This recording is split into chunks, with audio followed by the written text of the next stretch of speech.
안녕하세요 여러분, 성공합시다. 오늘도 성경 공부 시간이 돌아왔어요. 자, 오늘 본문은요 너무너무 유명한 본문이에요. 니고데모가 찾아오는 본문이고요, 또 요한복음 3장 16장도 있어요. 근데요, 우리 귀에 못이 박히도록 들었던 본문이기 때문에 잘 들리지 않는 본문이기도 해요. 자, 오늘 그 모습 빼시고 지금 이 순간에 우리에게 주시는 하나님의 세밀한 음성을 듣는 시간이 되면 좋겠어요. 들어가 볼게요. 1절. 그런데 바리새인 중에 니고데모라 하는 사람이 있으니 유대인의 지도자라. 여러분, 여기 이 문장 속에서요, 바리새인 하면 그냥 바리새인 사람들 중에 한 사람이란 뜻이잖아요. 근데 요한은요, 굳이 여기에 사람이 있으니 라고 표현하고 있어요. 이 이유는요, 앞에 2장하고 연결이 되는데요. 2장 23절을 보시면 6월절에 예수께서 예루살렘에 계시니 많은 사람들이 그의 행하는 표적을 보고 그의 이름을 믿었으나 예수는 그의 몸을 그들에게 의탁하지 아니하셨으니 이는 친히 모든 사람을 아심이요, 이렇게 얘기했잖아요. 그러니까 요한은요, 이 앞에 예수님의 표정을 보고 믿은 사람들 중에 한 사람이라고 말하고 싶었던 거죠. 자, 그들은 표정을 보고 믿었는데 중요한 거는 예수님은 그들의 믿음을 인정하지 않았잖아요. 그들의 믿음의 레벨과 상태를 정확히 아셨죠. 그 무리 중에 한 사람이 니고데모가 오늘 찾아온 거예요. 이 사람은 유대의 지도자였어요. 지도자라는 뜻은요, 사내들인 공의의 회원이란 뜻이에요.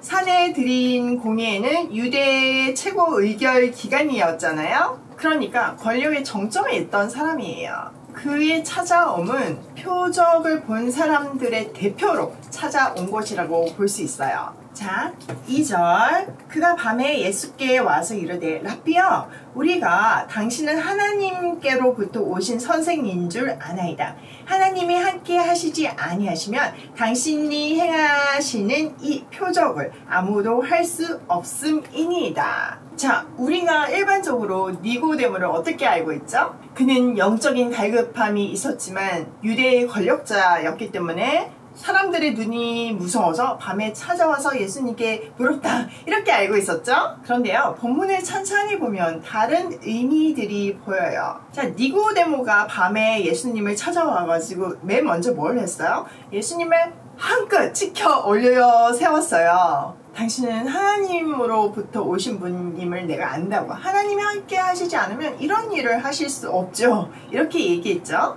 그의 극대화된 칭찬은요, 예수님에 대한 존경의 표현은 아니었어요. 당시 문화 속에서요, 논쟁을 하기 직전에 상대방을 높이는 것이 갈래였거든요. 그러니까 얼마나 대단한지 나랑 한번 논쟁해봅시다, 이런 뜻이에요. 당시 가장 핫한 예수님을 백성의 대표로 검증하러 왔다고 볼 수 있죠. 또 밤은요, 사람의 눈을 피했다는 의미보다는요, 요한복음의 주제인 빛에 반대되는 개념이에요. 어둠에 속한 밤인 거죠. 이거는요, 시간적인 밤이라기보다는 문학적인 표현이에요. 어둠은 거짓, 무지, 악의 영역을 말하잖아요. 또 요한복음 13장 30절에 보면 유다가 예수님을 팔고 이제 마지막 만찬 자리에서 나갈 때 밤이라고 굳이 언급을 하거든요. 같은 개념이죠. 유다는 빛에서 어둠, 밤으로 나갔고 니고데모는 어둠, 밤에서 빛으로 나왔어요.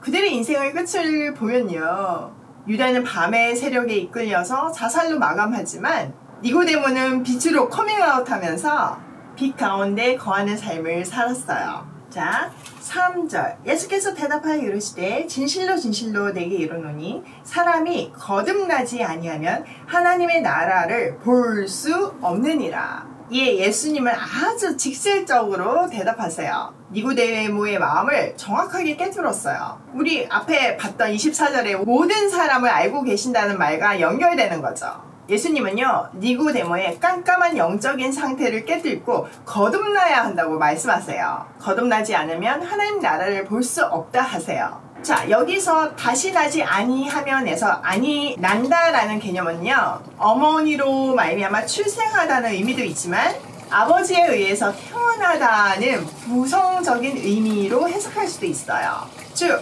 요한은요 뒤에 이어지는 5절에서 성령으로 나지 않으면으로 더 명확하게 말하므로 성령으로 다시 태어나야 함을 말해요. 아무리 대단한 율법학자이고 사람들에게 인정받고 존경받는 사내들인 공의의 회원이라 해도 구원은 다른 이야기라는 말이죠.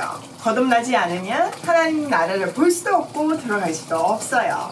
니고데모는요 당시 사람들처럼요 예수님의 표적을 보고 하나님이 보낸 사람이라고 믿었어요. 근데 그게 다가 아니라는 거죠. 또 정확하게 보면 니고데모는요 그리스도를 눈앞에 보고서도 이분이 어떤 분인지 이 땅에 왜 오셨는지는 전혀 몰랐어요. 또 자기가 하나님 나라의 백성이 아니라는 것은 상상도 못했어요. 이렇게 십자가의 의미를 제대로 깨닫는 거듭남이 있어야 구원에 이르는 거예요.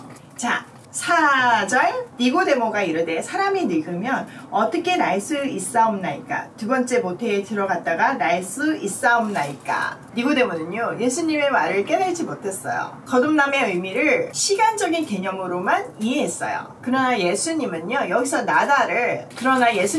나다의 위에서부터 나다로 강조점을 두시며 장소적 개념으로 말씀하셨어요. 3장 31절에 보면요 위로부터 오시니 라고 얘기하고 있거든요. 그때 그 의미가 더 명확해지는 거죠. 자 5절 예수께서 대답하시되 진실로 진실로 내게 이르노니 사람이 물과 성령으로 나지 아니하면 하나님의 나라에 들어갈 수 없느니라.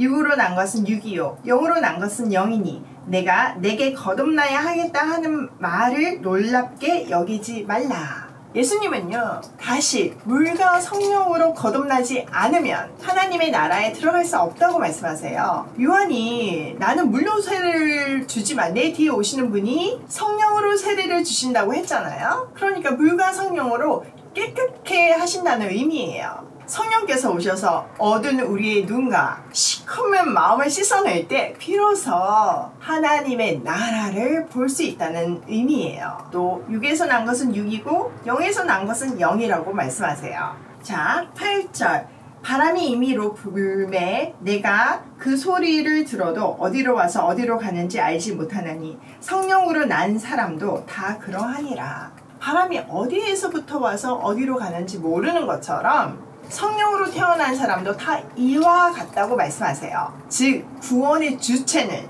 인간에게 있지 않다는 말이죠. 하나님의 주권으로 홀로 하시는 그분만의 역사라는 말이에요. 자 9절 니고데모가 대답하여 이르되 어찌 그러한 일이 있을 수 있나이까? 예수께서 그에게 대답하여 이르되 너는 이스라엘의 선생으로서 이러한 것들을 알지 못하느냐? 니고데모는요 여전히 깨달지 못하고 어떻게 이런 일이 일어날 수 있어요? 계속 물었어요. 예수님은요 그가 이스라엘의 선생이기 때문에 구약 성경을 아는 지식으로 이거는 마땅히 알아야 하는 내용이라고 말씀하세요. 자 11절 진실로 진실로 내게 이르노니 우리는 이것을 말하고 본 것을 증언하노라. 그러나 너희가 우리의 증언을 받지 아니하는도다. 내가 땅의 일을 말하여도 너희가 믿지 아니하거든. 하물며 하늘의 일을 말하면 어떻게 믿겠느냐.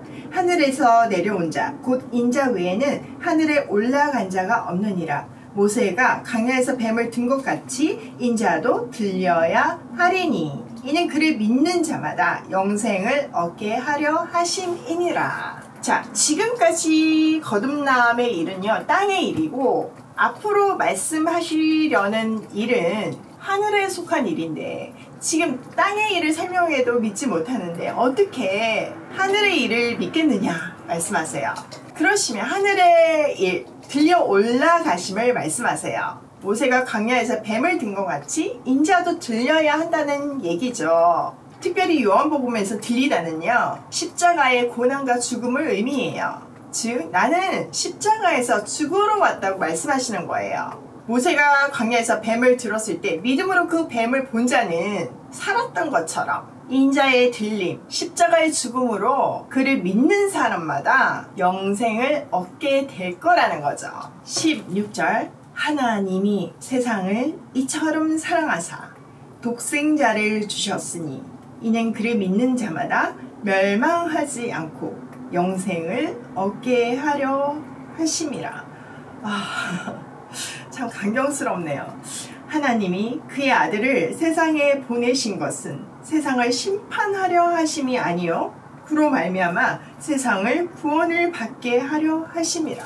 하나님의 사랑이요 예수님의 성육신과 아들의 죽음을 통해서 완전히 드러나요. 이 사실을 믿는 사람마다 멸망하지 않고 영생을 주기 위해서 그 아들을 보내셨다는 거죠. 인생에는요 멸망과 영생 딱 두 가지 길만 있어요. 회색 지대는 없어요. 또 이 말이 너무나 감격적인 것은 하나님이 그 아들을 보내신 것은 우리를 심판하기 위함이 아니라 구원하기 위함이라는 거예요. 여러분, 심판하기 위해서 예수님을 보냈다고 하면 우리는 살아남을 사람이 없을 거예요. 그런데 구원하기 위해서 그가 그리스도임을 믿기만 하면 영원한 생명을 주신다는 놀라운 이야기예요. 자, 19절. 그를 믿는 자는 심판을 받지 아니하는 것이요 믿지 아니하는 자는 하나님의 독생자의 이름을 믿지 아니하므로 벌써 심판을 받은 것이니라. 그 정죄는 이것이니 곧 빛이 세상에 왔으되 사람들이 자기 행위가 악함으로 빛으로 어둠을 더 사랑한 것이니라. 여러분, 심판은요 물론 우리가 죽어서 영원한 생명을 얻지 못하는 것도 심판이지만요 하나님 안에서 살지 못하는 것 자체가 심판이에요.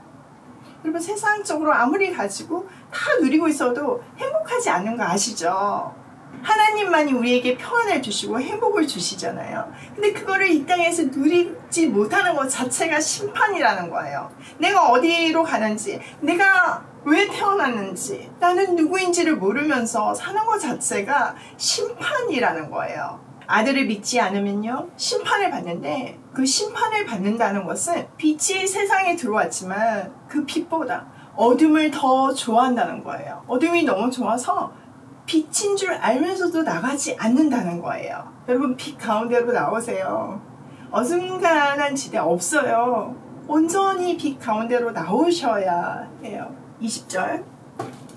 악을 행하는 자마다 빛을 미워하며 빛으로 오지 아니하나니 이는 그 행위가 드러날까 함이요 진리를 따르는 자는 빛으로 오나니 이는 그 행위가 하나님 안에서 행한 것임을 나타내려 함이라 하시니라. 악을 행하는 사람은요 빛으로 나오지 않아요. 왜냐하면은 자기 행위가 다 드러날까봐 두렵기 때문이에요. 반면에 진리를 행하는 사람은요, 다른 말로 신앙을 지키는 사람들은요 빛으로 나와요. 자기 행위가 자기로부터 나온 것이 아니라 하나님 안에서 이루어졌음을 드러내기 위함이죠. 빛의 본체를 온 세상에 알리기 위해서 빛으로 나오는 거예요. 여러분, 너무 감격스러운 본문이에요. 어둠 가운데 있던 우리가 빛의 자녀가 되다니, 우리가 한 게 아무것도 없는데 사망에서 구원으로 옮겨졌다니 놀라운 하나님의 은혜예요. 이거 우리만 누리면 안 되잖아요. 그쵸? 그러니까 전해야 하는 거예요. 전하려면요 나부터가 지금 빛에 거해야 뭔가 다르니까 그 빛이 궁금해서 나올 수 있는 거예요. 내가 반반 걸쳐 있으면요 내 말에 힘이 없어요. 왜? 나도 그거 안 해도 그 정도 하거든요. 뭐 그 정도는 누리고 살거든요. 그 정도 평안은 하거든요. 자, 오늘의 포인트는 거듭남에 있어요. 하나님 안에서 다시 태어나지 않으면 우리 안에 생명이 없어요. 당시 이스라엘의 대표고 구원받은 백성의 표상인 니고데모 안에도 생명이 없었어요. 더 큰 문제는 그것을 자기가 스스로 알지 못했다는 거죠. 꿈에도 상상하지 못했다는 거예요.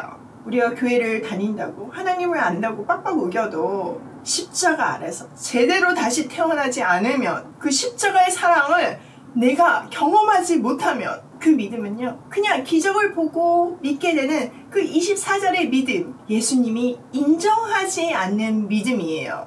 이제 그 거짓 믿음을 깨고 나와야 해요. 니고데모도 어둠에서 빛으로 나왔을 때 빛 가운데 거하는 축복을 누렸어요. 한순간에 하지는 못했지만 일단 나온 그에게 하나님은 계속 만지고 만지시고 기다려 주셔서 결국은 빛의 자녀로 살게 하셨어요. 우리도 마찬가지예요. 잠잠히 이 본문을 간절히 은혜를 구하면서 다시 한번 묵상하기를 권해드려요. 진정한 빛으로의 커밍아웃을 하시길 간절히 기도해요. 오늘도 제대로 커밍아웃하며 하나님이 인정하는 믿음으로 고싱해요.